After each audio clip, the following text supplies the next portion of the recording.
The one place that intrigued me was my first trip to London and the House of Parliament in Big Ben. Now, these pictures, you must remember, are more than a quarter of a century old. Now, the thing that amused and entertained our boys who were stationed all over England was Westminster Abbey. And there were quite a few Americans who came there to see the sights and see Westminster Abbey. And these are the scenes that I wanted to photograph on one Sunday afternoon. Another area that intrigued me was Marble Arch. The Marble Arch on one Sunday afternoon was full of people. You must remember that London was being bombed almost every night in this particular time.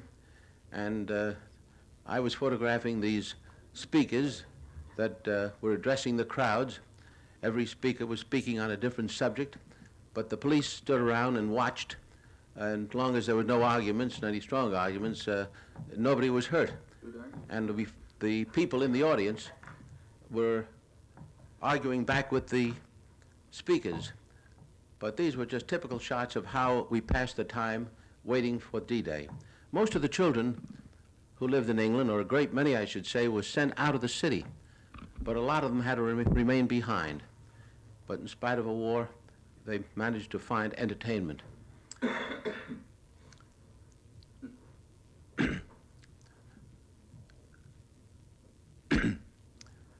I was rather surprised to see these children drinking out of community drinking cups that were changed to the fountain. And I'd like to make candid shots of these children so they didn't notice me, but every once in a while they did. But this youngster is taking a cool drink on a beautiful Sunday afternoon. And we discovered that the St. Paul's Cathedral had been hit several times, but not badly damaged. And of course, one of the other attractions was Buckingham Palace and the gates, which were protected by British troops, not in the bearskin hats which they wore in peacetime, but in full war uniform. And this is the way they paraded up and down. They weren't performing for the camera, but they were actually doing their duty. But you notice the barrage balloons in the background. London had barrage balloons all over the area. And it was said that if it wasn't for the barrage balloons, with all the equipment that was being brought into the country, that the islands would sink into the sea, but the barrage balloons, they said, was holding it up. You must remember, too, that food was pretty scarce in London at this time, and it was being brought in whatever way they could and being unloaded. But it isn't often you get a bright day like this in the spring in London, and this was an opportunity to show what the soldiers were doing while they were waiting for the invasion. This is Fleet Street. Discovered this Irish policeman guarding the street, and we saw considerable damage in the area. But soon, we were down on the south coast of England, where we met some of the other correspondents who were scheduled to cross the channel with us. And you'll probably recognize some of the old-timers who covered the war in that particular time. I was given a shovel to defend myself, and it proved to be a valuable instrument. And here we see Larry LeSueur of CBS. Larry LeSueur was covering the war for CBS, and so was Wertenbecker on the left, Jack Thompson of the Chicago Tribune, Ernie Pyle here, and this is a close-up of Jack Thompson, and this is O'Reilly, Larry O'Reilly of the Associated Press. This is Wertenbecker, and we're saying our farewells because we were expected to meet again in Paris.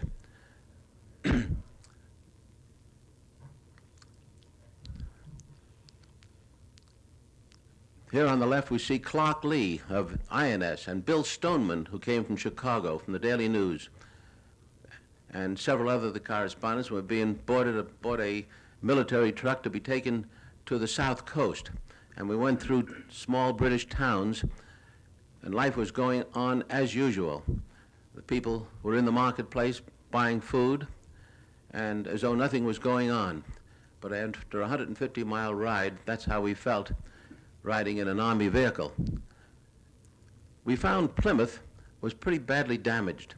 A lot of the buildings were completely destroyed, but this was found all over the area. Soon we were approaching the dock area, and we found these American jeeps ready to be boarded aboard landing craft, and you notice the bars that are attached to their bumpers. And they're designed to cut wires that the Germans had a habit of putting across the road that would sometimes cut off the head of the drivers. We weren't allowed to wander around the area by ourselves. Each crossroad point was under guard of both an American and a British soldier. And if they wanted to see what you had in your bedroll, you had to show it to them. But this is the care that was taken that the secret of the invasion be kept as long as it could. These are the two men, Wes Carroll of the OWI and Pete Carroll and Wes Haynes, rather, who were with me, and we went aboard an LCI number 5. Pete Carroll here came from Boston, and he was a photographer for the Associated Press. And we tried to keep our mind off what was coming, and we knew it was going to be a short time before we would be on board. We had our first taste of K-rations, which didn't taste bad if you were hungry. And we also were able to see the beautiful countryside in that area. And these are the sort of shots I wanted to bring home to show my family and friends.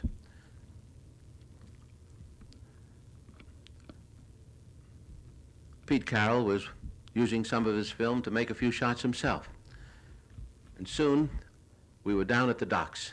And there we found units of the 101st Airborne Division carrying everything they could carry by hand, boarding landing craft that were so heavily laden they had to be pushed off the docks by trucks, as you see in this manner.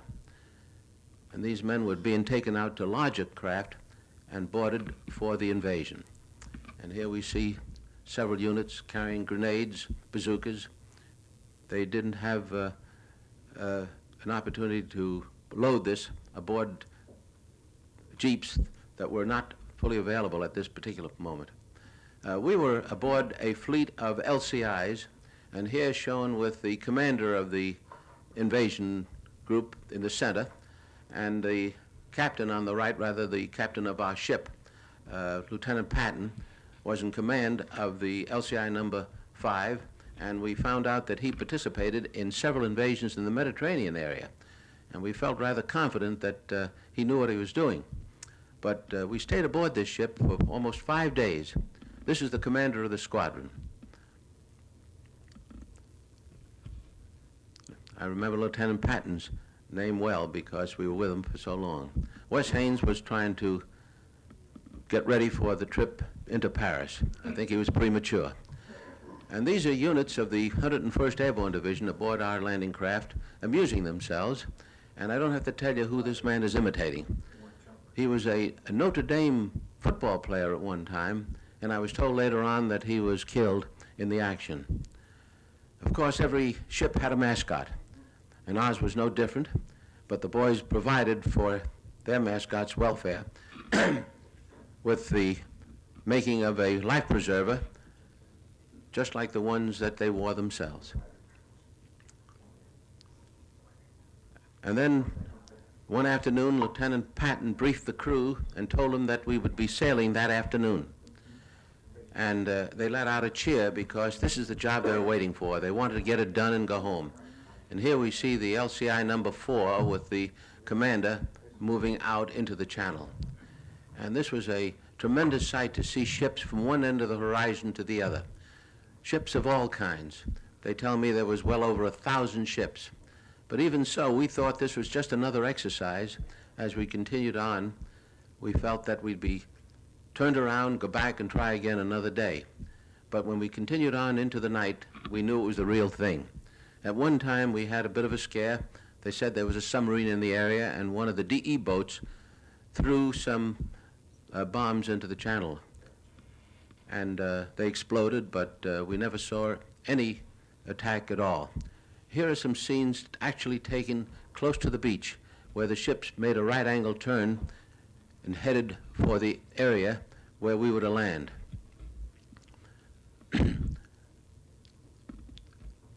That is a DE boat in the distance. And of course, we were on the alert for any kind of attack, even airplane attacks.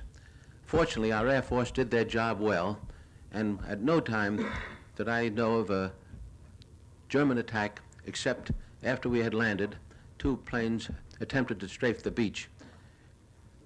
And I happened to be in the area. Now, these are some scenes that I took with my camera that was reduced to 16 millimeter.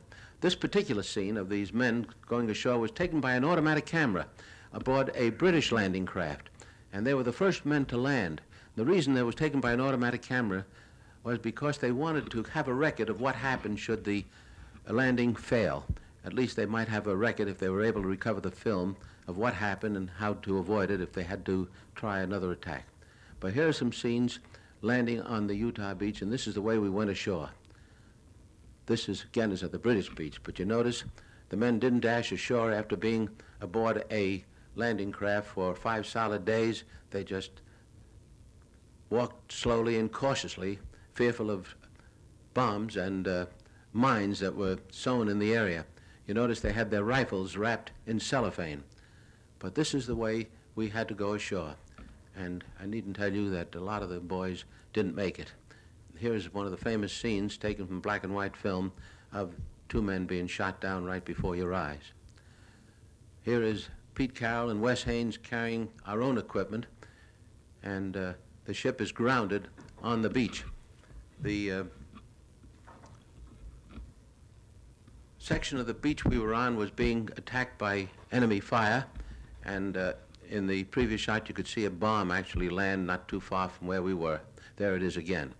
And the bulldozers were trying to clear roads to let our jeeps and tanks move forward. And even though it was June, the area was quite cold, as it usually is in that part of Normandy. Of course, the men dug their foxholes a little deeper, and we had the good fortune of finding a concrete wall which helped serve as protection. But even now, we're taking some of our wounded back to the beach so they can be transferred back to England.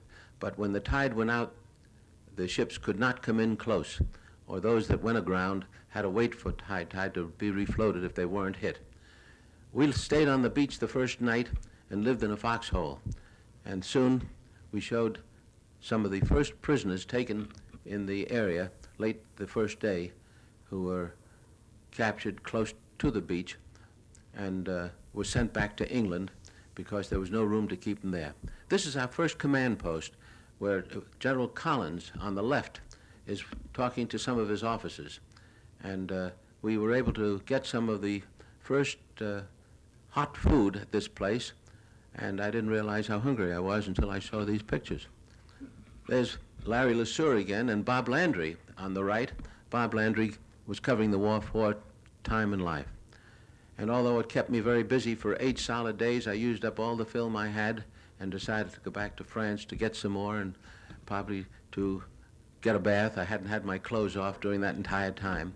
And my landing at England took place at a place near Bournemouth. It almost looks like the cliffs of Dover that everyone is familiar with. But it was a beautiful sight to see the coast of England and know that I could get some rest after a while. But didn't realize it at that time that the buzz bombs would start coming over, and here we see some of them flying over the English coastline. And these buzz bombs were a terror weapon. They didn't know where they would land, but the British were quick to set up machine guns and anti-aircraft fire to knock them out of the sky, and they managed to shoot down quite a few. They even sent planes up into the sky to knock them out of the air. And of course, sometimes they did get through, and where they fell, they caused considerable damage.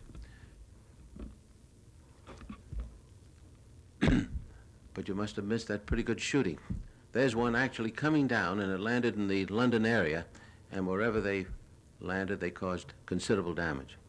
My second crossing of the Channel was made on an LST, and this time with units of the 3rd Armored Division that was sorely needed because they were bringing over more tanks and vehicles to carry us in the direction of Cherbourg because we needed a port badly. The LST was manned by a British crew. That's the captain in the British uniform. But we were in a long convoy of many of them, everyone loaded to the gills with equipment that was sorely needed. But here you'll get an idea of what the beach looked like, and these ships are actually waiting for the tide to recede so they could send their equipment ashore without going through deep water. On D-Day, they had to go through the deep water. And at this particular moment, they're waiting for the ramps to be rebuilt after a severe storm so they could go ashore without damage.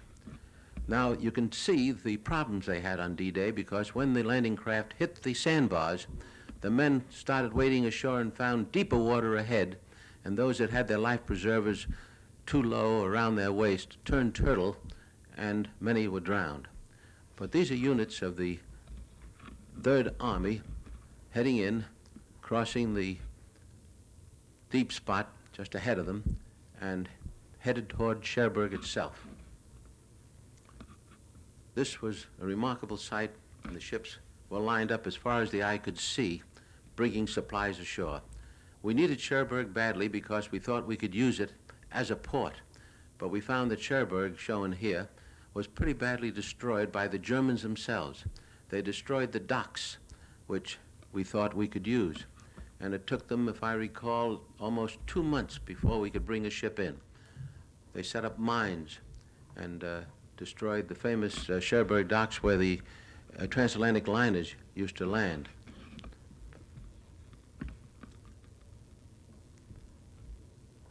They not only destroyed the docks, but also the inland bridges that crossed the rivers that entered the Cherbourg area, the canals.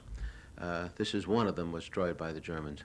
Soon the French people came back into the city and gave us a warm welcome. And soon we found the prisoners, and I think they took something like 16 or 18,000 men out of the Cherbourg area, and they're still holding their personal belongings, marching toward the beaches because they had to be transported to England and some eventually to the States to be held in prisoner of war camps. And even at this time, those that could talk to us or would talk to us said we'd be pushed back into the Channel in less than a week. Of course, at every headquarters area, we found that the Germans had a picture of Herr Hitler, and our boys are using it as a pinboard. But the Americans had a way of amusing themselves. Now here is the first official ceremony held in France when General Collins on the right presented the tricolor flag made out of parachute cloth, seen here, to the mayor of Cherbourg, who was holding the microphone. And our boys of the 7th Corps were given clean uniforms for the occasion. And soon the people that came back to Cherbourg after the fighting stopped came to visit with us and talk to us. Here we see Ernie Pyle in the center again and talking to a colonel of the Signal Corps. And this is Bert Brandt, who we saw earlier shooting for AP. Cecil Carnes and John McGlinchey. And here is, oh gosh, 25 years has done a lot to my memory. But the troops began to move in the opposite direction to attack the enemy on the St. Lo line. And we were passing through the city of Valognes, and of course it was completely destroyed. I was there several times since the war, and it's been rebuilt beautifully. But the Germans tried to make a stand here, and wherever they did try to make a stand, we had to knock them out, and in so doing, destroyed the city. A little later on, I had an opportunity to see the construction that was built by slave labor. And all along the beach, especially in the Normandy area as well as other areas, they built these triangles. Many of them had mines attached to them so that if a boat touched them, they would explode. And I was told after taking this walk that I should be very careful not to step where the ground is soft. This is a church in Barfleur that was a pretty little town that the Germans evacuated because the commander liked the city so much, the little town so much, that he didn't want to see it destroyed and just actually withdrew rather than let it be destroyed. It was a little fishing village, and I had the good fortune of coming back several times because the hotel was still intact and serving very excellent French food. A little further down the coast, we found these fortifications built by slave labor, and even these metal fences just to keep us from landing in the area. And these heavy fortifications that were many feet thick. And these correspondents were looking it over. In some areas, the Germans saw to it that they were destroyed, blowing them up so that we couldn't use them against them if they tried to take them back.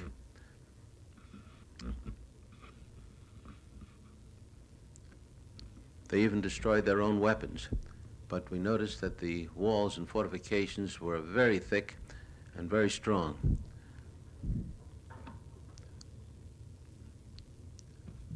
The area was taken over by the Navy, and there was an observation post right on the end. This was near a town called Granville, and there is the lighthouse at the point that sort of separated Normandy from Brittany. And that's the observation post the Germans used, and it's under the command of our naval officers to use as an observation post. Soon we brought in some of our big armament, and they were set up in a field and firing at German positions. But even though the guns were firing, the French people were bringing in the crops as though nothing was happening. This surprised me, and I couldn't help but wanting to make a picture of it. Of course, these heavy guns caused terrific concussion, and it was difficult to hold a handheld camera that long. One of the first things that the Americans did was to build an airstrip in the St. Mary Glees area, not far from the coast.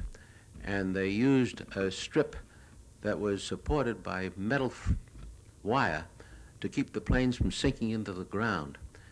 And they were using it also as a place to take off from with 500-pound bombs under each wing. But the strip was so rough that frequently the bombs would break loose, and even though they were armed, they had to be disarmed and taken off the runway.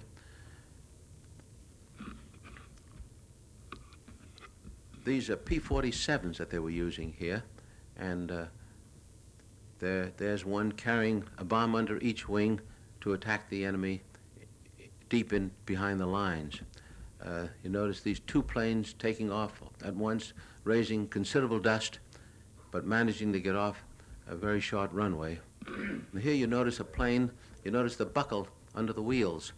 This sometimes caused the mesh wire to break and come up and hit the plane's propeller, causing it to crash before it left the ground.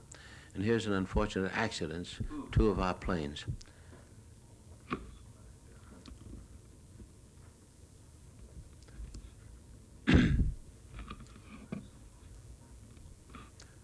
Here we see some pictures made by automatic cameras that were installed in the fighter planes, because when a pilot reported that he had shot down an enemy plane, he wasn't given credit unless his pictures proved that the plane was shot down.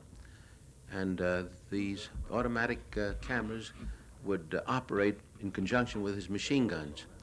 And if you look closely, you'll see the pilot jump out of the plane in the shot. But you notice, too, that a lot of these planes are still carrying the extra fuel tanks that they were carrying underneath the wing. And whenever the bullets hit that tank, the plane would explode, as you will see here. But when you saw shots like this, you know that the pilot never got back. And one of the highlights of our trip across France was Mont St. Michel. Mont St. Michel was on a river that separated Normandy from Brittany. And here we met some of the other correspondents. This is Bob Capper of Time magazine, and I know there's a member in the audience who knew Bob Capper. And Bob Capper was eventually killed. He was covering the war in Indochina when the French was fighting. But at Mont St. Michel, we found the Poulard Hotel, run by Madame Poulard. And the reason we liked the place is she served some delicious omelets, for which she was famous. And that's Madame Poulard and a famous hotel in the background.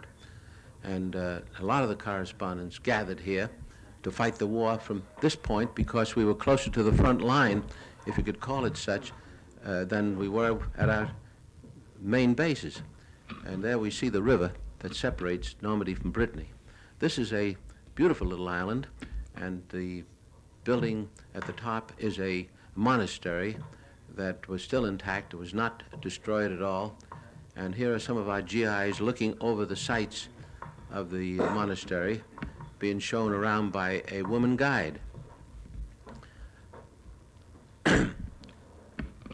Soon we met some of the other correspondents we knew, and here we see Charles Collingwood, the gentleman on the right, with Helen Kirkpatrick of the Chicago Daily News, and Joe Liebling of New Yorker Magazine, the bald-headed chap, and Wertenbecker on the extreme left.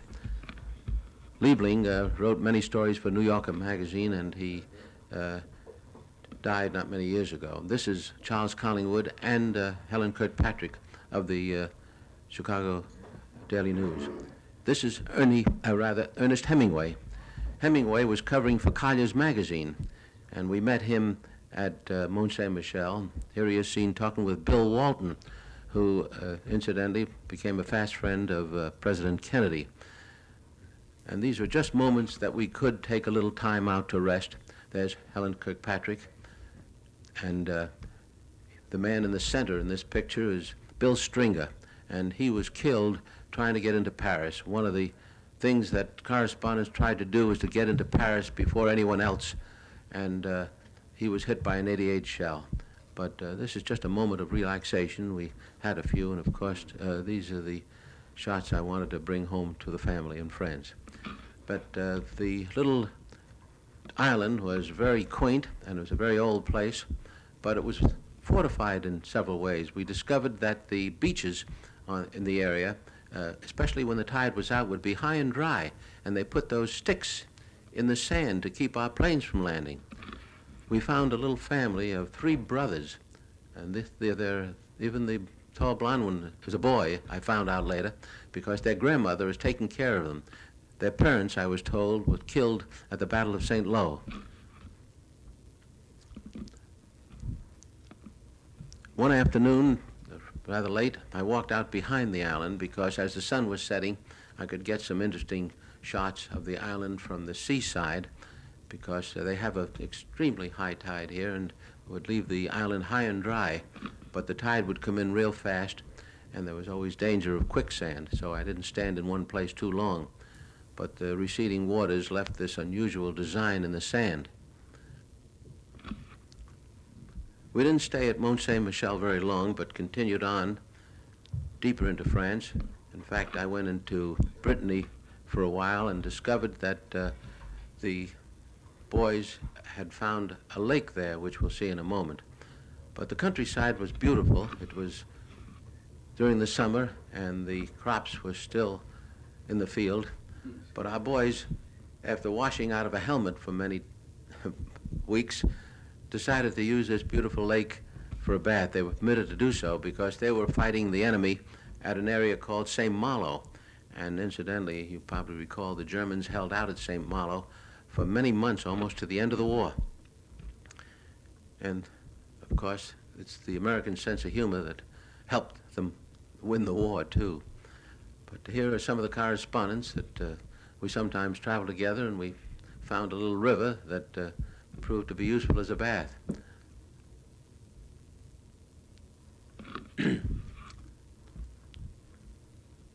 There are a lot of these small rivers around France, and at every moment that we could spare, the correspondents, this is a group of them, that's Ralph Moss in the front, and Huey Broderick, and Joe Priestley, and of course here we see Edward G. Robinson. Edward G. Robinson was one of the many actors and actresses that came to Normandy to entertain our troops, and they held a show right in this Normandy barn that was not too far from the fighting. And George Stevens, the Hollywood director, myself, and of course Pete Carroll. It was shortly after these pictures were taken that Ernie Pyle decided to return back to the States and then went to the Pacific, where he was killed. George Stevens was a very well-known Hollywood director, I'm sure you recall, and he died only a few years ago. But practically every correspondent turned out to try to get into the city of Paris. But we found, as I said earlier, that the General Eisenhower had given permission to the 2nd French Armored Division to take the city of Paris, because the important thing was to destroy the enemy. And they didn't consider Paris as a target. It would delay them if they did try to take the city themselves. They wanted to circumvent the city.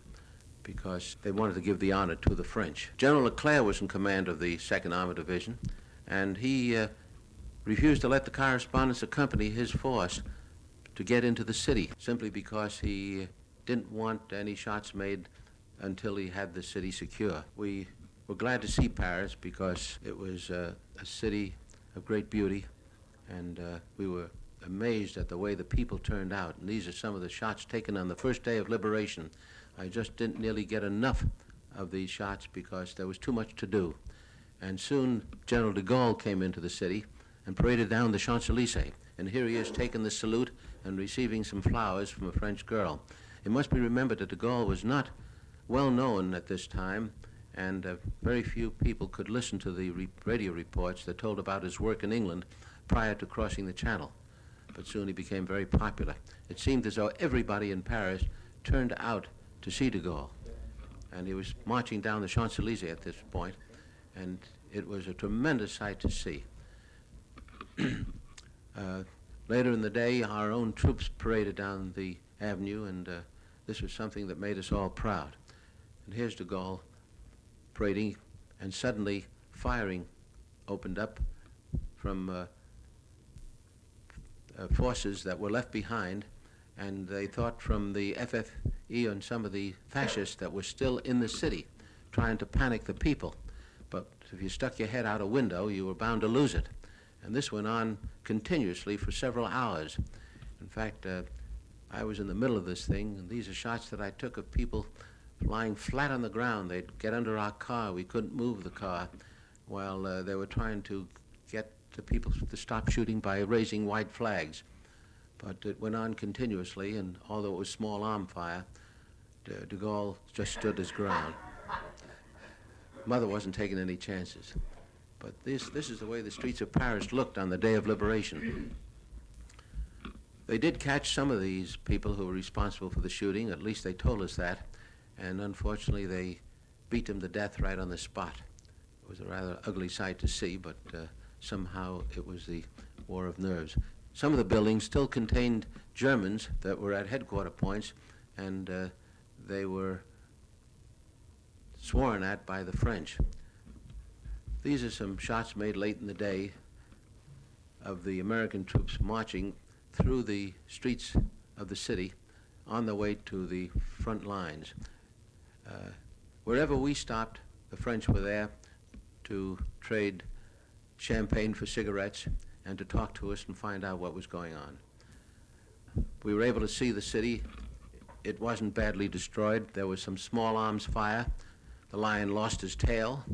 But generally speaking, all the bridges were intact over the city, and this is the Opera House. And since it was my first trip to Paris, I enjoyed seeing the beautiful city of Paris. Soon the people of Paris were out parading again along the Champs-Élysées with their newfound liberty. We discovered that the Eiffel Tower, which was reported destroyed and used for arms, was still intact. And soon I managed to get permission to go up into the Eiffel Tower and see what it looked like from up above. But there was much to be done, and even though Paris looked beautiful, conditions were very poor. The railroads were practically destroyed.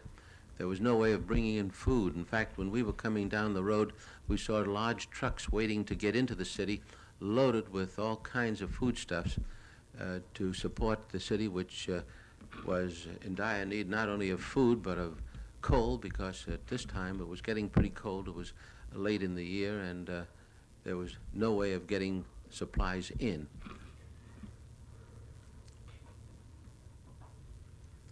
These are scenes from the Eiffel Tower showing the Seine and the buildings close to the Eiffel Tower. And we see some troops parading through the streets. But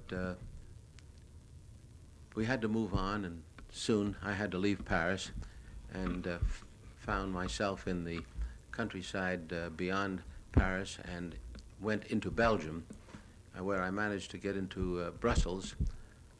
These are some scenes of the Auteuil racetrack, which we found was open shortly after the liberation. This surprised everyone, but they made them close the track after a few days of meeting. But one of the things that did surprise everyone is how well dressed the French women were, and they had a way of using whatever they had to make themselves look really attractive. And I understand this annoyed some of the other Allied countries very much, to think that they could get by like that.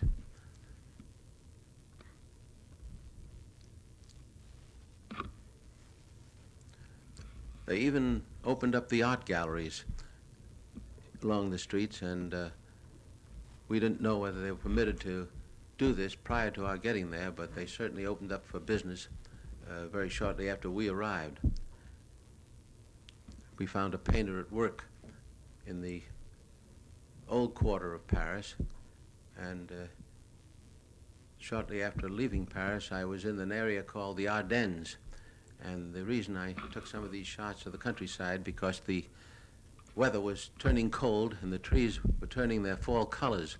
And this is the town of Houffalize, which was completely destroyed on the breakthrough that occurred and the attack on Bastogne. I was in Bastogne just a few days before the breakthrough and was fortunate enough to get out of there, not knowing about the attack, but I did think that this was a place that the enemy could hide troops, and they did. That's General Collins again, talking to General Morris Rose, who was in command of the 3rd Armored Division. This is General Rose on the left. General Rose was killed in Cologne. It was an unfortunate happening because they thought they had the place protected, but there were some enemy troops in the area, and he was shot. These are units of the 3rd Armored Division that were fighting the enemy, and we managed to get some shots of them as they were being entertained by German children. We had a tremendous reception all the way across France, but when we got to Germany, the reception was not there. All the homes in the German area had white flags in front of them as an indication, of course, of surrender. And the children here were actually on their way to school, and children everywhere look cute, and they're holding their ears because our guns are firing not far away, and they were just trying to avoid the noise. We found the Siegfried Line, as it was called, or the Dragon's Teeth, which were built again by slave labor, I'm told, and they were not a fortification against our tanks because our bulldozers took dirt and pushed it over the top of them and rode right over the top. But we found these fortifications stretched out from one end of Germany to the other, because somehow they felt that we'd perhaps get to Germany, and they were trying to keep us out, but they didn't succeed, of course. The war was moving rather rapidly at some points in Germany, and soon I found myself in the town of Aachen. Aachen was under fire when these pictures were taken. That's the reason the scenes are devoid of people. There were mortar shells passing over our heads all the time, and the enemy was holding the center of the city as we were making these shots, and we were just wondering how long the battle would take, and we discovered that the troops were just down behind that mold or that wreckage in the distance, and soon we discovered that these reserves were just a block or two behind the front line, and they were waiting to be called in. I was told later on that the captain you saw in the picture a moment ago, that somebody in the audience knew him and said he was killed in the action that took place shortly after that. Well, after Aachen, I was invited to fly home, and this is something I was glad to be able to do, because here we see some of the cemeteries that were built on the Normandy beaches, above the beaches, and these are scenes of Berlin showing the tremendous damage that occurred in the city. The bombings were intense, and very little of Berlin was left standing. It shows that wars don't seem to prove very much except to destroy property and kill people. And we sometimes think that maybe one day we'll learn how to avoid wars, and perhaps we've made wars so deadly that we'll have to avoid them in the long run to stay alive. Soon I was able to photograph some of the events when General Eisenhower came back to the States and was greeted in Kansas City. These shots were made with a telephoto lens at quite a distance. Then I was able to visit the collection of some of the weapons the Germans used just after the invasion. This is the V-2 rocket that followed the V-1s. The V-1s were a terror weapon, and the V-2s were certainly the same, but that was the first time they used rockets, and they were able to shoot them great distances. The V-1s, and I heard many of them come overhead, were like a motorcycle engine, and whenever the motor stopped, it would cause the bomb to drop. The Germans had jet planes in the air before the war ended, and here is one that they actually used, and it showed a record of many American planes, and if you notice, 42 Russians were shot down by this plane before it was captured by our side. And in this exhibit, we see one of the Japanese kamikaze bombs that was on exhibition, and one of our pilots is trying it for size. And they didn't like the idea that you only had a one-way ticket, because they were intended to destroy the target they were after and the pilot with it.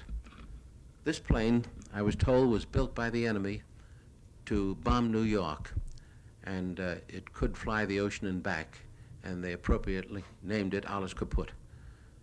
Here we see some shots of what I call what the next war might look like, and this is the explosion of the atomic bomb in New Mexico. And I always like to feel when I show these pictures that perhaps it'll remind people that we ought to remember what World War II was like, and that World War III would be much worse. But I like to say that, repeat what one scientist aptly put it when he said the atomic bomb is here to stay. The question is, are we? And that brings us to the end of our film, and thank you very much.